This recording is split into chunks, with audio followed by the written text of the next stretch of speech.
Primicias Ministries, haciendo un último llamado de arrepentimiento a las ovejas perdidas de la casa de Israel, para que regresen a las sendas originales del único Dios verdadero. Yod, Hey, Wow, Hey. Bendiciones y shalom, bienvenidos todos los que estamos conectados por Zoom en esta noche estudiando la parashá, aprendamos de la parashá juntos. Para los que se han unido con nosotros por Zoom o por Facebook, pues quiero explicarles que, bueno, darle la bienvenida primeramente y explicarles que parashá significa porción de la Torá. Cada semana leemos una porción de la Biblia. Esta semana la porción se llama Vayetse y estamos leyendo Génesis 28, 10 al 32, 2. Nosotros estamos leyendo esta porción y junto a nosotros hay muchos hermanos por todas partes del mundo leyendo la misma porción. Y esto se le llama parashá porque así se dice en hebreo. También estamos leyendo los escritos apostólicos o parte del Nuevo Testamento en Marcos 10 y Marcos 11. Pero, ¿qué significa la palabra vayetse? La palabra vayetse significa y salió. Y aquí les voy a compartir lo que significa vayetse. Significa y salió. Y se está refiriendo a Jacob, porque nosotros estamos leyendo esta semana sobre el patriarca nieto de Abraham, que se llama Jacob. Y vamos a comenzar leyendo, me gusta leer los primeros versos de cada parashá, porque así vemos de dónde salió ese título. Génesis 28, 10 y 11. Perdonen, hermano.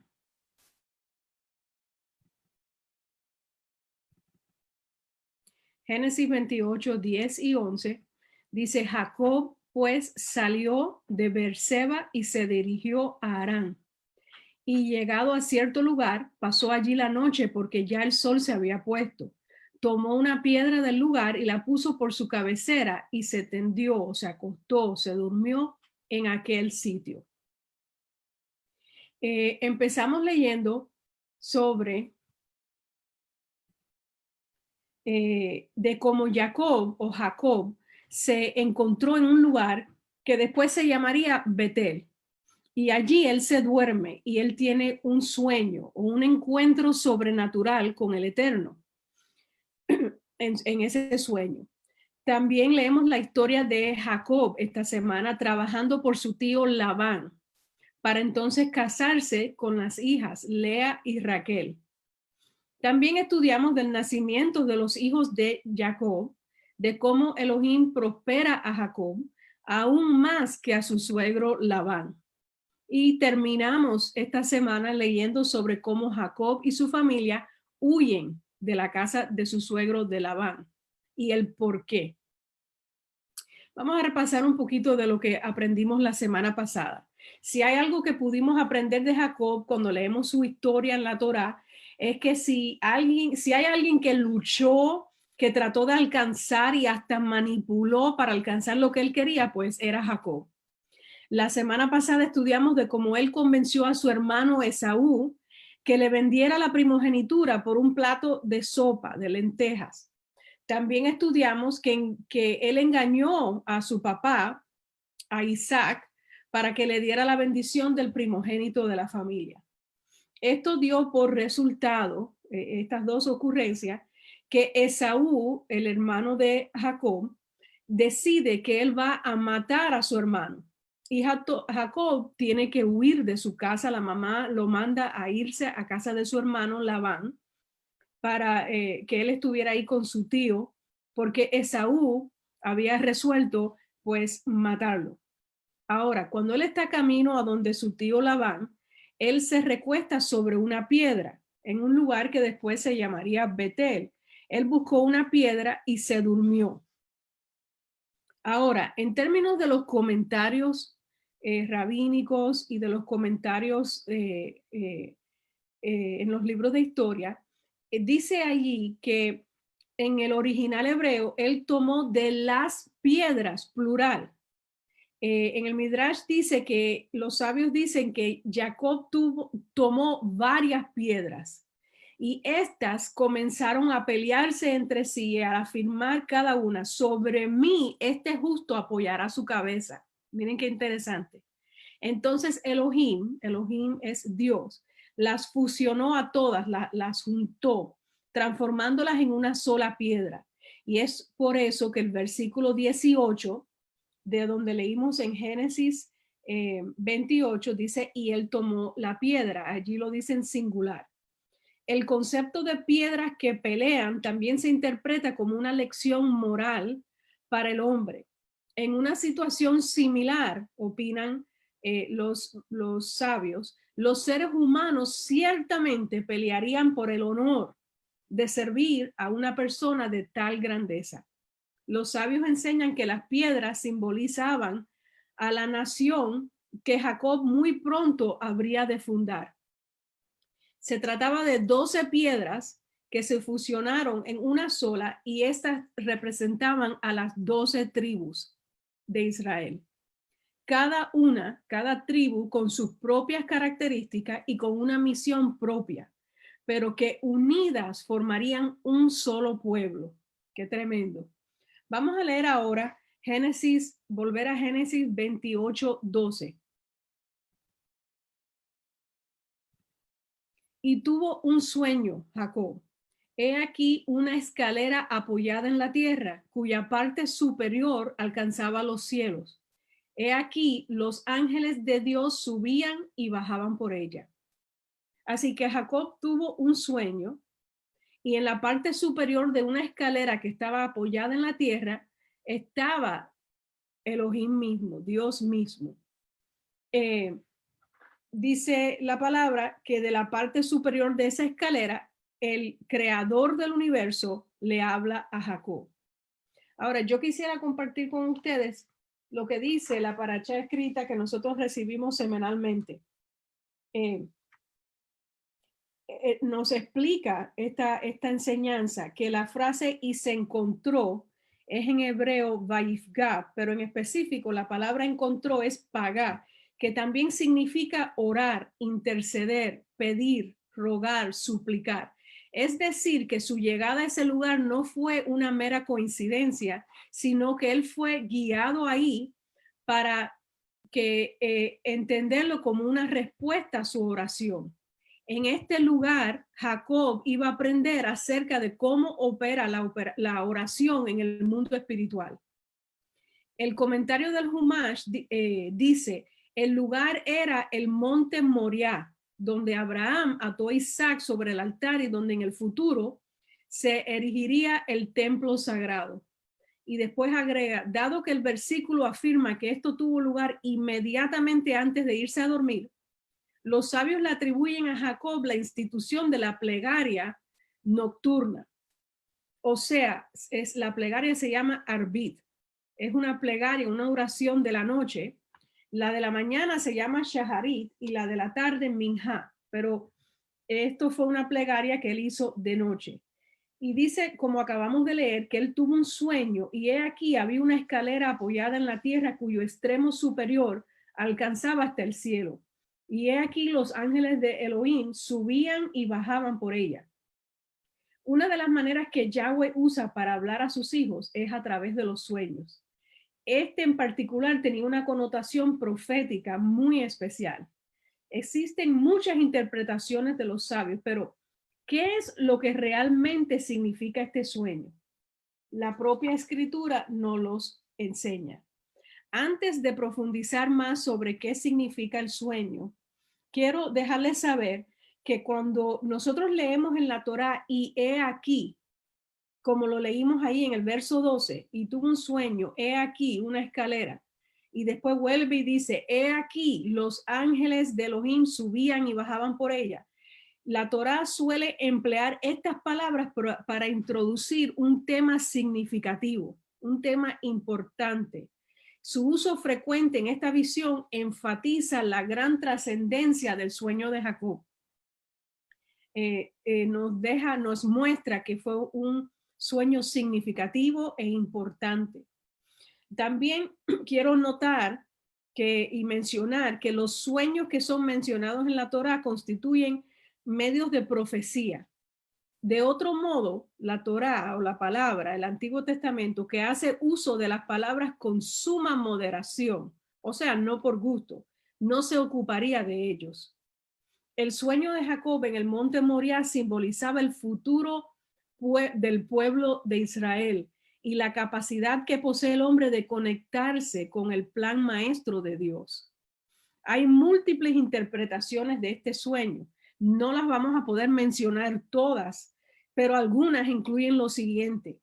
La escalera hace alusión al Sinaí, al monte Sinaí, donde Elohim o Dios estaba a la cima del monte, como estaba igualmente en el extremo superior de la escalera del sueño de Jacob. La Torá, que fue entregada en el Sinaí, o sea, los 10 mandamientos, todas las instrucciones de Dios, la ketubá, el pacto del esposo con la novia, esa fue entregada en el Sinaí y constituye el puente que une el cielo con la tierra. Por eso también sabemos que Yeshua o Jesús es la Torá viviente, porque tiene la misma función. Él es el puente que une el cielo con la tierra. A Jacob se le mostraron los ángeles custodios y escuchen qué interesante están estos comentarios de los 4 reinos que se alzarían para dominar a Israel. Dicen los sabios que Jacob tuvo la oportunidad de ver cada ángel que ascendía era un imperio que iba a tomar el dominio sobre Israel en el futuro no muy lejano. En otras palabras, él vio un ángel, el ángel de Babilonia, que ascendió 70 peldaños y luego descendió. Y sabemos todos que el pueblo de Judá fue cautivo y exiliado 70 años por los babilonios, en Babilonia, perdón. El ángel de Media subió 52 peldaños y después descendió.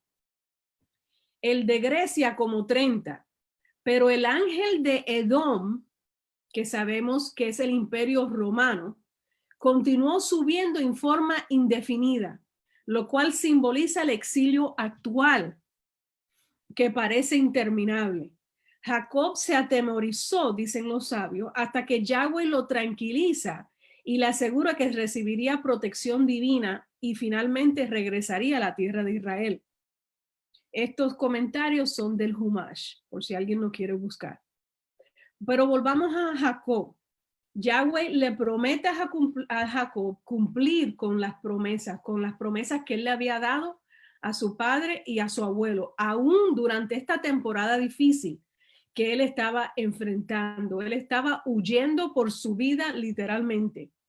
El Eterno le promete a Jacob que sus hijos, los hijos de Jacob, que aún no había tenido, porque ni siquiera tenía esposa, no se había casado, esos hijos todavía no existían. Sin embargo, el Eterno le promete a Jacob que ellos ciertamente heredarían la tierra de su abuelo Abraham, que la tierra que Dios le prometió a su abuelo Abraham iba a ser de ellos. Yahweh le da una bendición especial a Jacob y la leemos en Génesis 28:15.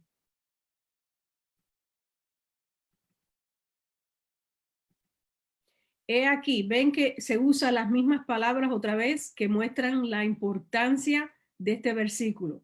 Yo estoy contigo y te guardaré donde quiera que vayas y volveré a traerte a esta tierra, pues no te dejaré hasta que haya hecho lo que te he prometido. Amén.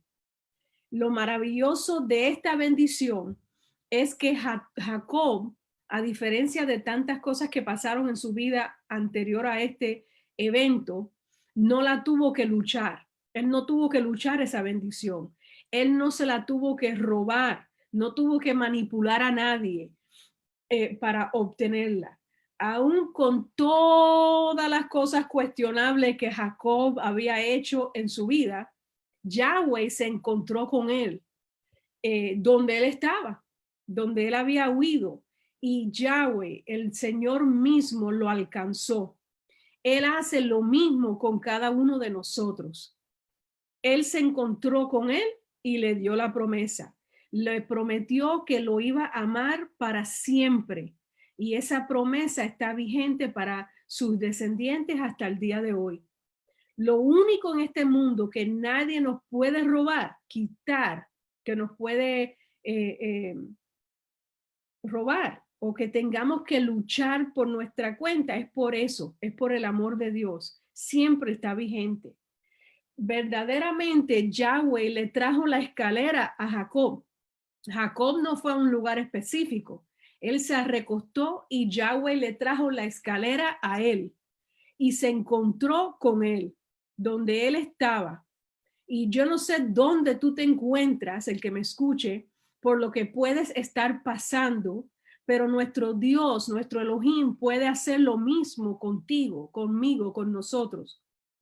En el Brit Hadashah, que es el Nuevo Testamento, Yeshua, el Mesías, Jesús, habla de este poderoso sueño que se le dio a Jacob. Y vamos a leer de cuando Jesús o Yeshua habló de este mismo sueño y declaró algo muy importante que tenemos que saber en esta noche. Se encuentra en Juan 1:51. Jesús les dice a sus discípulos: de cierto os digo, veréis el cielo abierto y a los ángeles de Elohim que ascienden y descienden sobre el Hijo del Hombre. Yeshua o Jesús hablaba de él mismo en el sueño de Jacob y para con su pueblo ahora también. Yeshua, el Mesías, el Hijo del Hombre, es nuestra escalera a Dios. No, él fue la escalera que vio Jacob y él es nuestra escalera hoy en día igual. No hay nada que puedas hacer para comprar esta escalera. No es una escalera que podemos obtener, no la podemos cambiar por nada, no la podemos comprar con dinero, ni con manipulación, ni con poder, ni con unción.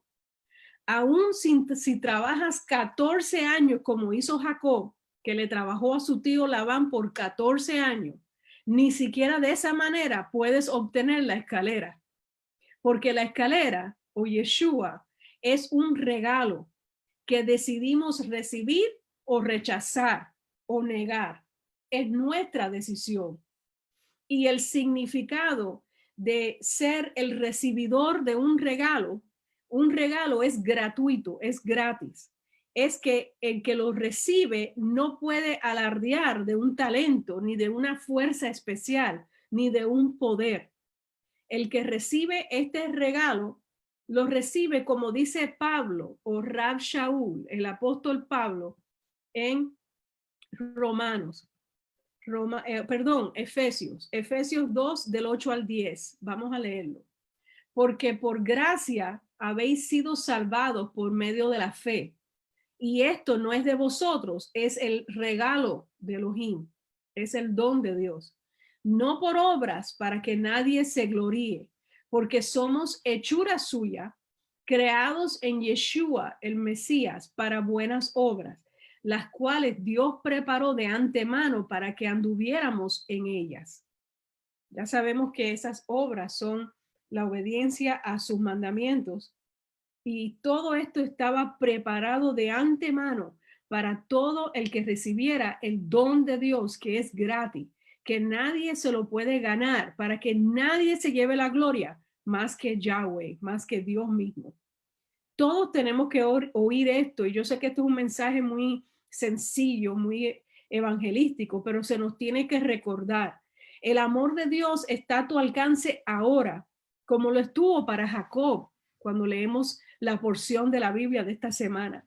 No importa lo que podamos estar pasando allá afuera, todo lo que está ocurriendo, estos tiempos históricos, ni lo que digan en las noticias. Lo único que tienes que hacer es abrir tu corazón y recibirlo. No puedo dejar de mencionar la escritura que sí, en esta misma carta a la congregación que estaba en Éfeso, de Pablo a los creyentes judíos y gentiles en Éfeso en ese primer siglo. Vamos a leerlo en Efesios 2, 11 al 14. Por tanto, acordaos de que anteriormente vosotros, los gentiles en la carne, los llamados incircuncisión por la llamada circuncisión hecha por manos en la carne.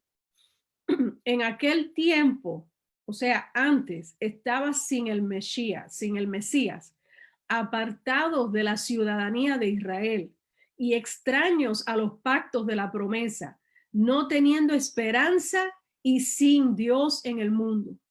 Pero ahora, en Yeshua, el Mesías, nosotros que en un tiempo estábamos lejos porque nos habíamos apartado, fuimos hechos cercanos por la sangre del Mesías, porque Él es nuestra paz, que de ambos, de los gentiles y de los israelitas y de los que son de la tribu de Israel, hizo uno y derribó la pared intermedia de separación, es decir, la enemistad. También derribó la pared de separación entre el hombre y Dios y Elohim. Este verso bíblico lo tuve que añadir porque es que aclara tanto que Pablo le estaba hablando a una congregación donde habían gentiles y habían judíos convertidos a Yeshua. Y él les dice que antes no tenían la ciudadanía de Israel y eso está vigente hasta ahora. Y no conocían los pactos ni las promesas, no tenían esperanza. Y así mismo estábamos nosotros. Y esto aclara mucha incertidumbre y a la vez nos da identidad. Porque por Yeshua, por Jesús, somos hijos de Abraham. Por lo tanto, disfrutamos de la ciudadanía de Israel y ya no somos extraños a los pactos de la promesa y ahora sí tenemos esperanza. Amén. Aleluya. En esta semana estamos leyendo también sobre un tema muy interesante que tiene que ver con celos y tiene que ver con envidia. Y esto es muy interesante porque ¿qué podemos aprender de la lección de esta semana cuando leemos la porción bíblica en Génesis del 28 al 32 y la historia de Jacob? En los capítulos 30 y 31 de Génesis, que se dice Bereshit en hebreo, aprendemos que aún con todos los intentos de Labán se hizo suegro, era tío, pero después fue el suegro de Jacob. Él le hizo tanta trampa a Jacob, pero con todo y eso, Yahweh bendice a Jacob o a Jacob. En gran manera le da éxito en todo lo que él emprende cuando está allí con sus esposas y sus hijos. Y estos triunfos y estos éxitos de Jacob hacen que la actitud de Labán hacia él cambie. Miren qué interesante, porque esto ocurre hasta el día de hoy. Nos ocurre a nosotros. Su actitud en un principio fue de amor, de respeto, de admiración, pero cuando el Eterno empieza a bendecir a Jacob en gran manera y en todas las áreas de su vida, pues surge una actitud de celos y de resentimiento hacia Jacob de parte de su suegro. Dice el Humash que al cabo de 20 años de trabajar arduamente en Harán, Jacob junto a su familia emprendieron el viaje de regreso a Eretz Israel. La decisión se ve precipitada, o sea, se apuraron en hacerlo, porque Jacob percibió con claridad que las cosas no estaban del todo bien y el desagrado del astuto Labán era más solapado que el de sus hijos bravucones, pero aún así Labán no lograba ocultar del todo su frustración.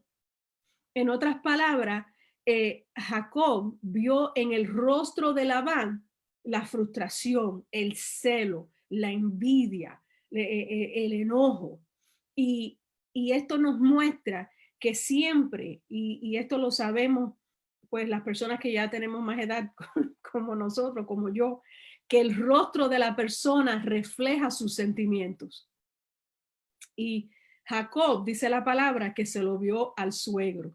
¿Dónde leemos eso? Lo leemos en Génesis 31, 1 al 2. Pero oía las palabras de los hijos de Labán. Jacob oía las palabras de los hijos de Labán, diciendo, ellos decían, Jacob ha tomado todo lo de nuestro padre y toda esta riqueza la ha hecho con lo que era de nuestro padre. Y Jacob observaba como el semblante de Labán, de su suegro, y veía que no era para con él como en los días anteriores. A la gente, en otras palabras, ya Labán no lo amaba como antes, no le daba su favor, no lo trataba igual. A la gente, por lo general, le gusta el éxito, le gusta el reconocimiento, le gusta la alabanza, siempre y cuando sea dirigido a ellos mismos. Pero ¿cuántas veces a nosotros, igual que a Labán, nos dan celos por el éxito de otra persona? Este es un momento de autoanalizarse. A lo mejor a un compañero de trabajo le dieron el reconocimiento, le subieron el sueldo, lo que nosotros queríamos para nosotros mismos. Nos podemos amargar, podemos sentir celos. Y como Labán, podemos hasta tratar de socavarlo en un intento de hacernos sentir mejor de nosotros mismos. Créelo o no, esto puede pasar hoy en día hasta en el ministerio.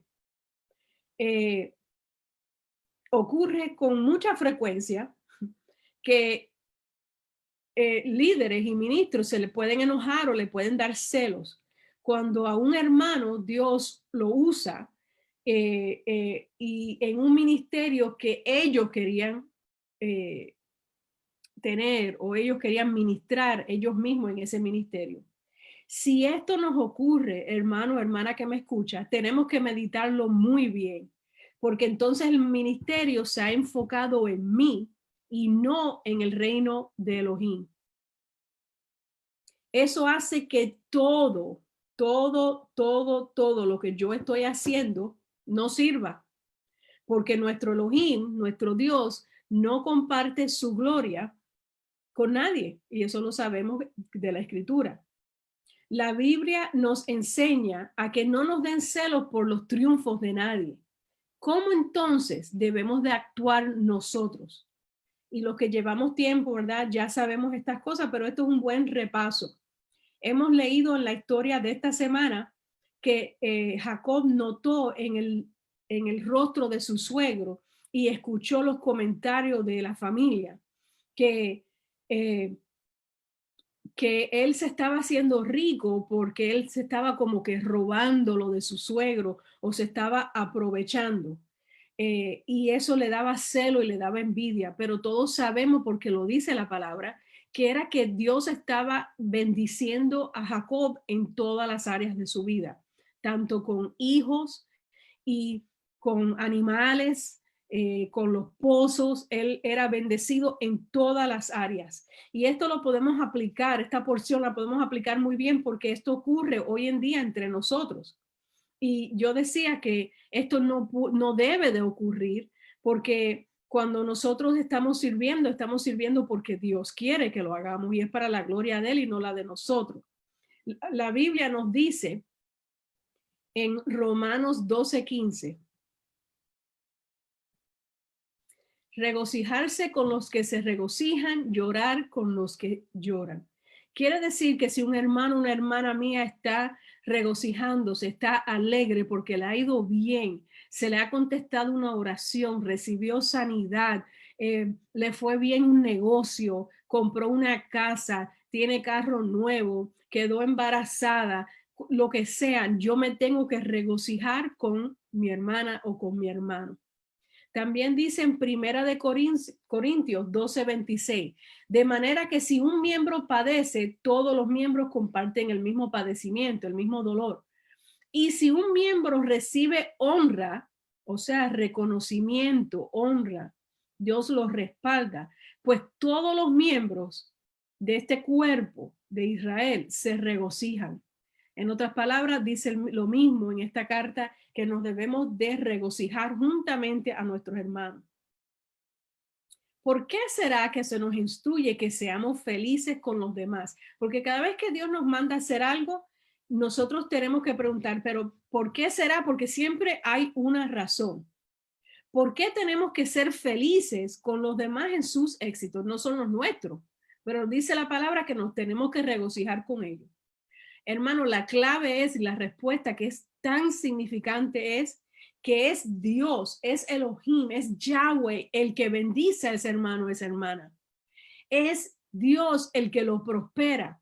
Es Dios, si le dan un reconocimiento, el que lo está honrando. Si le fue bien en un negocio, en un trabajo, en una escuela, si se graduó, fue el Eterno, fue Dios el que hizo que eso ocurriera en esa vida. Por eso nos tenemos que regocijar, porque no pasa por pasar. Dice así en la palabra, y aquí lo vemos claramente en Eclesiastés 5:18. He aquí lo que he visto.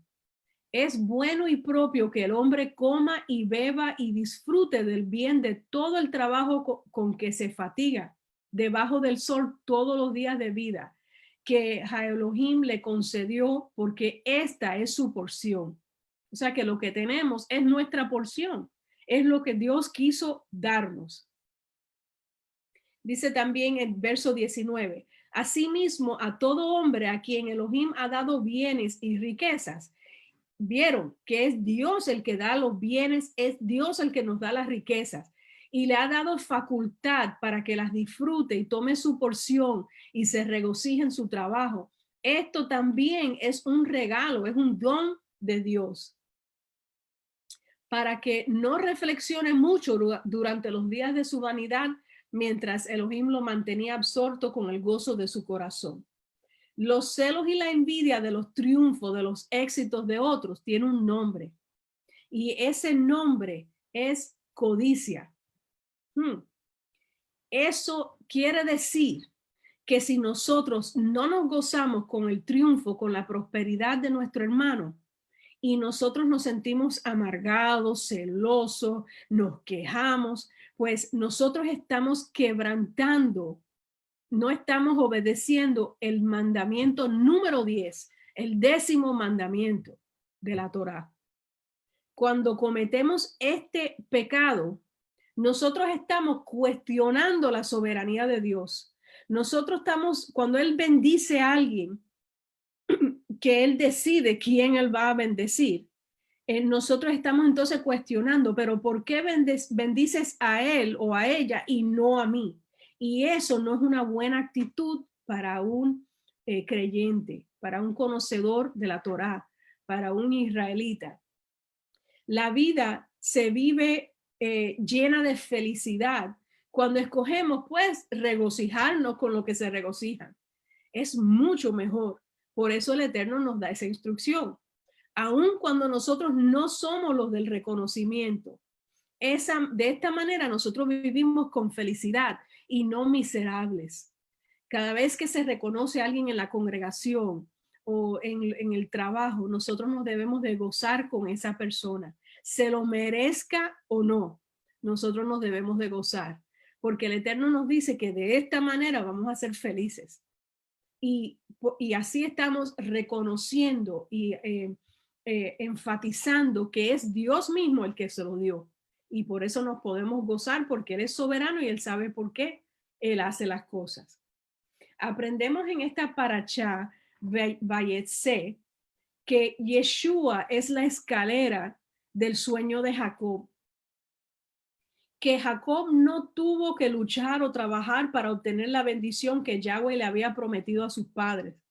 Le prometió el Eterno la bendición para él y para sus hijos. Y sabemos que la semana que viene estaremos leyendo sobre sus hijos, que son las 12 tribus, los 12 hijos de él, las 12 tribus de Israel. Aún antes de que hubiesen nacido sus hijos, ya esa bendición existía, ya estaba, ya Dios se la había dado. Es gratis. Y Él nos da eso, nos da la ciudadanía a Israel y nos acerca a los pactos y a la promesa y nos da esperanza igual que se la dio a Jacob. También aprendemos esta semana otro principio espiritual de esta parashá, que es la de los celos y la envidia, que no nos favorece, que nos hace pecar, que nos hace quebrantar un mandamiento. Cuando obedecemos el 10º mandamiento, en vez de sentir celos y resentimientos y amargura, pues sentimos gozo, sentimos alegría al ver el triunfo, los éxitos de nuestros hermanos, y de esta manera recibimos sanidad emocional, sanidad mental, sanidad a nuestro cuerpo. Eso es muy importante.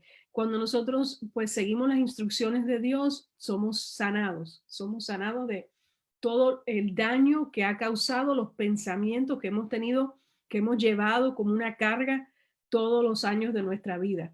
Y no solo eso, que honramos a Yahweh, ya que sabemos que Él es soberano y que Él escoge a quien Él va a bendecir. Él bendijo a Jacob porque se lo había prometido y él no miente. Y Él cumple su promesa de estar con él y sus hijos para siempre, eternamente.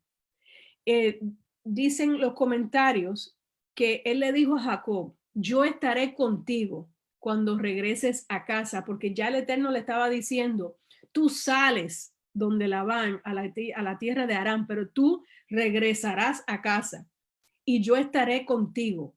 Pero mientras permanezcas aquí con el impuro Labán, esto fue cuando ya estaba con Labán, mi presencia no se posará sobre ti. Aquí hay un principio muy importante.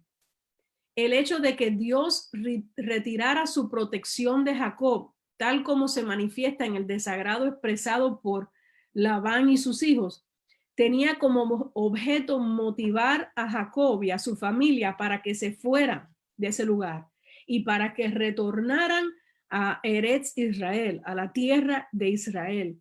Y este punto lo agregué al final, hermano, porque es tan importante. A veces uno siente que alguien o hay una situación donde no es de agrado, donde la gente no está agradada con nosotros, donde no encajamos, donde no caemos bien, y el Eterno lo está permitiendo, pero no solamente permitiendo. Cuando Jacob notó el desagrado, aún con él portándose bien y trabajando y siéndole fiel, aún Jacob sabiendo que Jacob sabía que su suegro sabía que la bendición del Eterno sobre la vida de su suegro era porque Jacob estaba ahí. Cuando Jacob empieza a sentir el desagrado, los celos, a escuchar los comentarios indebidos, él se da cuenta de un principio muy importante, que el Señor se lo está permitiendo, que el Señor se está retractando, aunque sea por un solo momento. Él estaba diciendo, mira, voy a quitar mi protección y aquí te vas a ver con este sinvergüenza, con este impuro, con este sucio que no me teme, para que te des cuenta de que mientras estés con él, si sigues con él, no te puedo bendecir. Y en ese momento Jacob tiene esa revelación.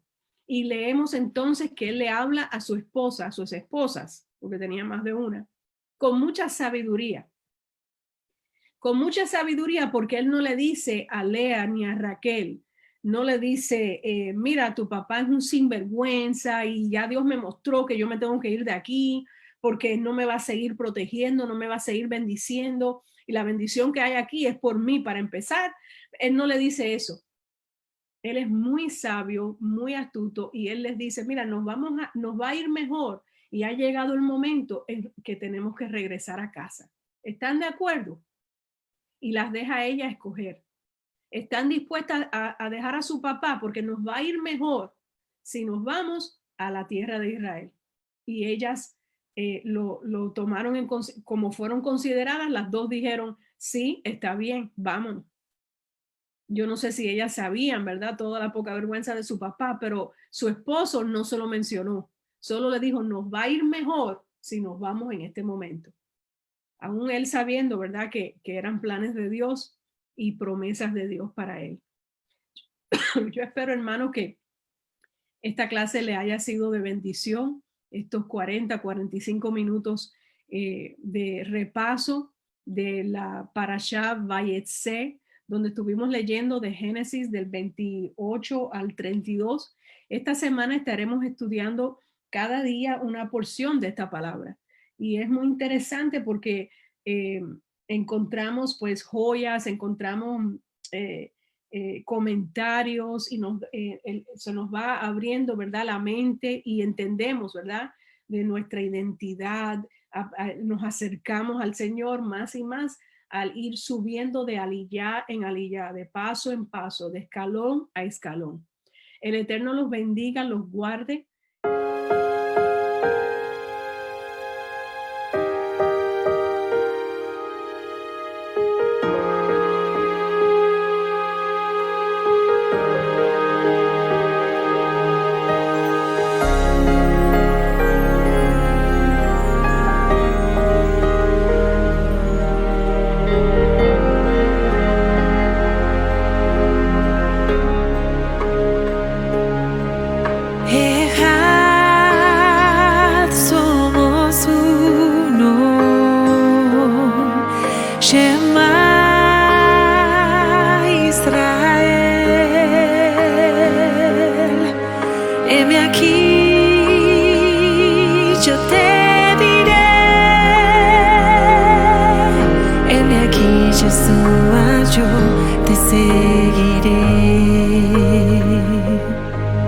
Es tiempo, está llamando a su pueblo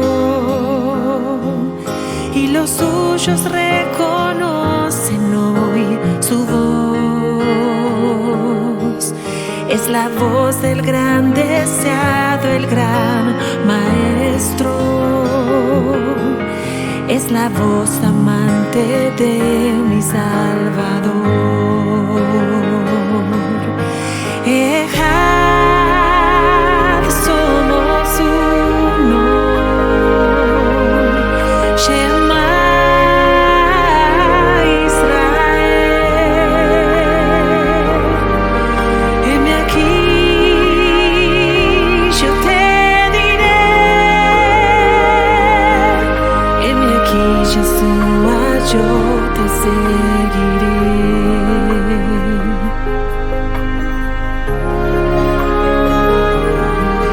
Es tiempo, el gran yo soy está a las puertas.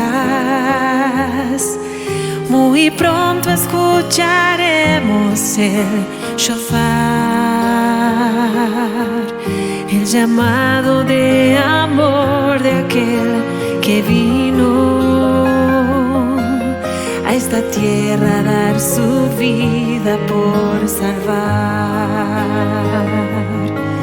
Ejad, somos uno. Shema Israel. Heme aquí, yo te diré. Heme aquí, Yeshua, yo te seguiré. Heme aquí, Yeshua, yo te serviré. Heme aquí, Yeshua, yo te seguiré.